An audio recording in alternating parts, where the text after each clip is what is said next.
হে everyone, দুপুরবেলা ready teddy হয়ে সোনা পাপা দেখো তোমাদের সবাইকে হাই করছে। তো যাচ্ছি হলো পাড়ার একটা রাইস সেরেমনি ইনভিটেশনে। আর সোনা পাপা রাস্তাতে বের হলেই কেউ ওর তো হাত ধরবেই না, পুরো রাজা হয়ে যায়।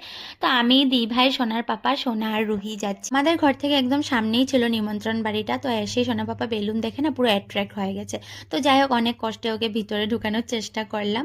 আর আজকে ওয়েদারটা না পুরো গরম লাগছিল, মনে হচ্ছিল সামার সিজন ঢুকেই গেছে। তো যাই হোক, এই দেখো আজকের বেবি বয় যার অন্নপ্রাশন। তো গিফটটা দিয়ে আমরা বাইরে চলে আসলাম। তো সোনা পাপার কথা মনে পড়ছিল, কিছুদিন আগে সোনা পাপা এরকমই ছিল, আজকে কত বড় হয়ে গেছে। তো এসে গিফটটা দিয়ে আমি আর দি ভাই সবার সাথে একটু গল্প টল্প করে নিলাম। আর সোনা পাপা তো কিছুতেই বসতে চাইবে না, ও খালি হাঁটবেই। তারপর খেতে বসে পড়লাম। খাওয়া খুব টেস্ট ছিল আর অনেকগুলো আইটেমও ছিল।